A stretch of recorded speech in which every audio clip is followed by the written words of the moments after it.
And welcome back, everyone, into our AJ Media Signing Day special. Joining me now, very privileged to have Landon Wright from Wreckham247.com. Landon is our guy who has been following this recruiting class for now a couple years, and it's kind of fun to see it come to fruition because this is really Cliff Kingsbury and his staff's first full year of a recruiting effort, and it's paying dividends.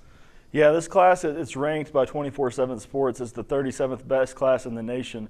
But when you look at it in terms of the needs that were addressed, especially in the secondary, offensive and defensive line, as far as what they need on campus for this next season, I think they're pretty satisfied with what they're bringing in. And I think the fans are going to see that pay off a little bit, especially the junior college kids they're bringing in. Those are guys that are going to play immediately. Yeah, Tech's set to bring in 9 junior college guys this year. A handful of defensive linemen, a couple defensive backs, a couple of offensive linemen, and then I think most people will probably remember Devon Lauderdale from last year. He's a wide receiver. He was out of Houston in high school. He spent this last semester at Navarro Junior College, and he's a kid with offers from just about everywhere in the country. Speedy guy. I would probably expect to see him play immediately. Outstanding. Landon, right now what I want to go ahead and do is take a look at some of the top prospects on both sides of the football who we expect to send in that national letter of intent as the day moves along and into Thursday.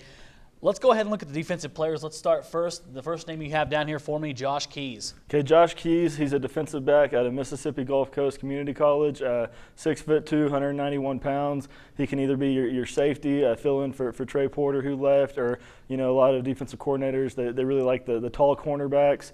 So he's a guy that can play just about anywhere in the secondary. I assume he gets looked at safety first. He's a guy that had offers from, I want to say, Auburn, Texas A&M, Georgia, a lot of big-time schools. So he's a guy that, I would expect to see immediately, possibly even take that starting spot. This next guy on the list here, when you're talking about Rica, this is a guy who made people a little nervous last week. I think Oregon got in the door on him pretty hard, and Tech had to make a charge to get him solidified.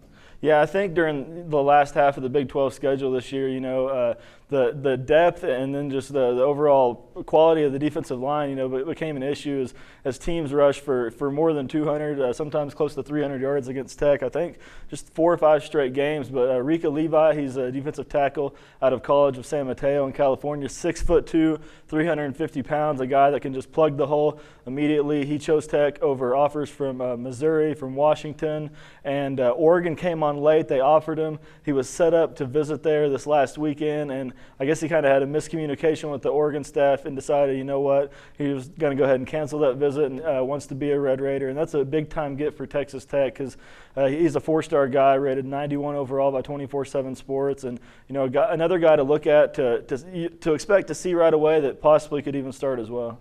Outstanding. How about Nigel Bethel? Nigel Bethel is a guy that kind of surprised a lot of people. He's out of Miami Booker T. Washington, which is kind of the school in Miami. They won back-to-back state titles. I want to say 28 straight wins, or 26 or 28 straight wins. He's a 3-star recruit by our service, 4-star by some services, but he's a guy that flipped from the Miami Hurricanes. He visited Tech back in September. And I know cornerbacks coach Kevin Curtis was a big-time key in landing him, but he had offers from Miami, from Florida State, from Cincinnati, West Virginia, Georgia. Lots of big-time programs really wanted this guy. So, he's a guy that if he's ready to play, I think you'll see him this next year. But a lot of that just kind of depends on how they show up when they get to Tech. And, looking at this last class, there were a few guys that made impacts this year. Receiver Carlos Thompson and cornerback Justice Nelson. Neither of them, were really expected to come in and play as true freshmen, but both of them did. So, ratings could go a long way, but then again, at the end of the day, they're not everything. It's just a lot about work ethic and who kind of fits the system first. And I think this coaching staff has proved if you have that work ethic, they're going to give you an opportunity. How about Peyton Hendricks? Peyton Hendricks, a guy that was kind of another surprise get for Texas Tech. He's a 6'3", 190-pound safety out of Bishop Dune Catholic in Dallas. And Tech was in his top 3 with Notre Dame and Arkansas, and we have a feature at 24/7 Sports called the Crystal Ball where we kind of predict where recruits are going to go, and no one really saw him coming to Tech, but at the end of the day, I think he wanted to stay close to home. I know that safeties coach Trey Haverty was real big in bringing him on board, but he's a guy that, like I said, Notre Dame and Arkansas wanted him, Stanford wanted him, lots of programs, several ranked programs. I know Missouri wanted him, so he's a guy, you're looking for a lot of needs you need to fill in the safety spot. spots. You're bringing in, 5 safeties in this class.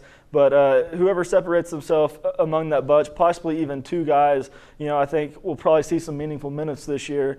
But then, in addition to those 2 guys, you might see more guys, play special teams, punt coverage, kickoff return, and stuff like that. But he'd probably be my pick out of the safety class, along with Keys, to maybe step in and make an impact immediately. Landon, let's close out our defensive prospects here with Dakota Allen.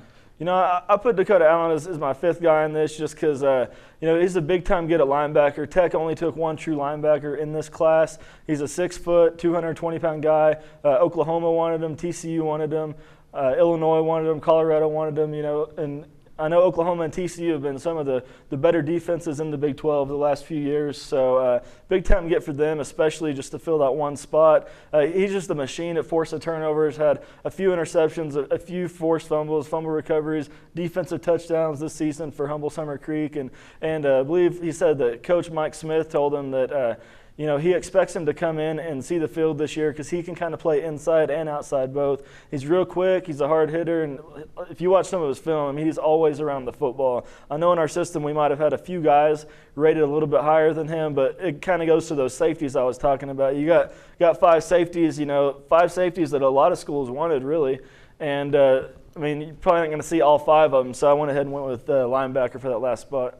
Landon, the Red Raiders, known for a little bit of offense around these parts. Let's go ahead and look at top 5 prospects on the offensive side of the ball, and we'll start first with a name that should be very familiar to Texas Tech fans, Devon Lauderdale.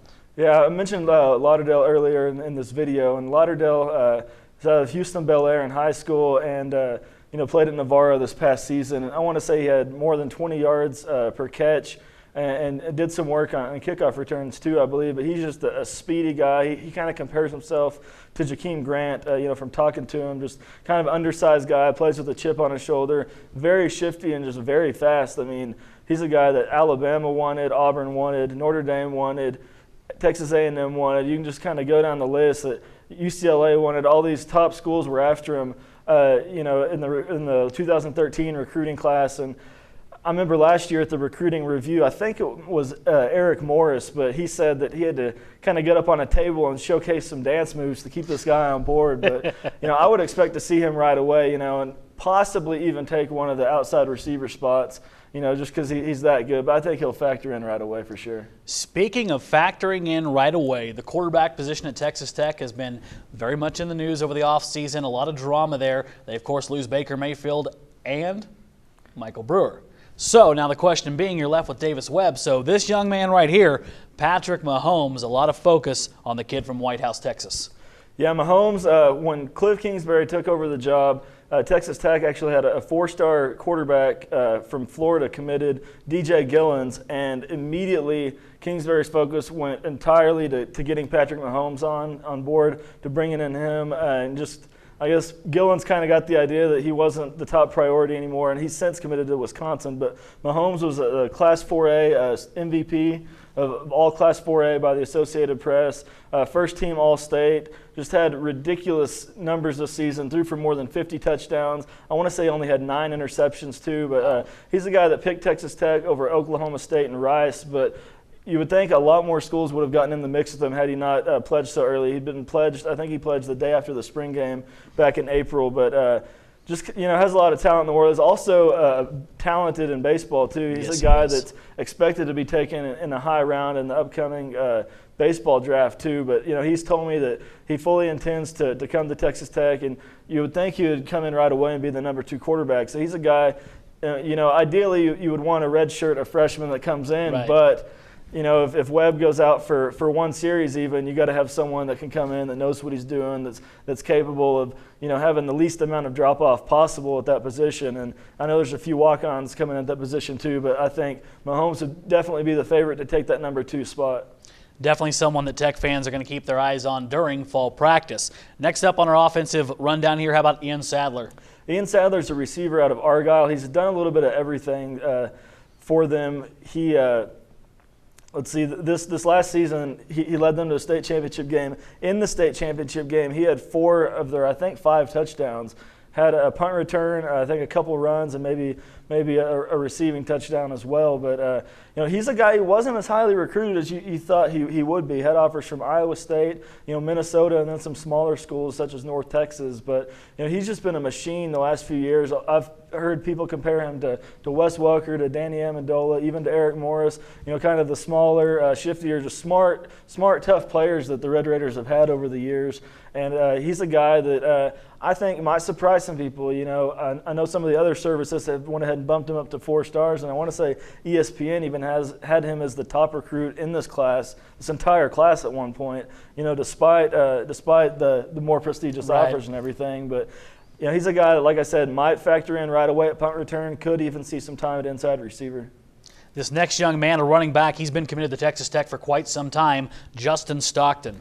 Justin Stockton is just a beast. If you watch him, he's a guy that running backs coach Mike Jinks coached in high school at Cibolo Still, and got on him right away. I mean, that was, I think, one of the first moves Coach Jinks made was getting Stockton to Tech. He actually committed in January of last year before this last class was official, was signed and everything. But he's a guy that Oklahoma wanted. I want to say UCLA wanted him, Boise State, Baylor, and another guy that would have been more highly recruited had he not been so solid so quickly. But he rushed for more than 2,100 yards and 38 touchdowns just this year in a all San Antonio area All-Star game. He had 5 touchdowns. 3 of those were kick return touchdowns and two runs, but he's just been dominant. Had almost 12 yards a carry. Was a first-team All-State selection by the Associated Press. Tech's kind of deep at running back with Williams coming back, with Washington coming back. We saw a little bit of Quentin White this last year, but Stockton is kind of a special talent that might break in, that you might want to get on the field soon. I mean, I think ideally you'd want to save him for the future, but if he can help the team right away, I think he will. Absolutely. And how about Dominique Robertson? Dominique Robertson, kind of, again, one of those guys.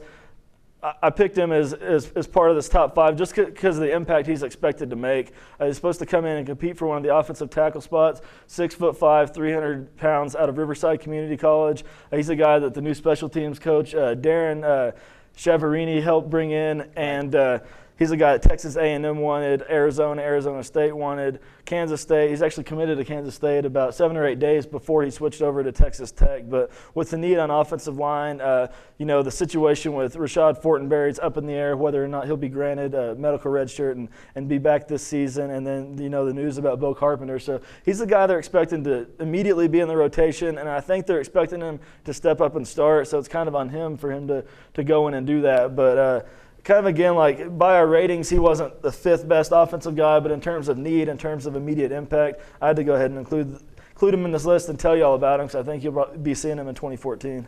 Folks, that is a wealth of information from Landon Wright. If you're not following this man on Twitter, what's your Twitter? What do you tell him? It's LW247. Go on Facebook, like our page, Reckham247. Almost immediately when we know something, we share it on all platforms to keep you all in the loop.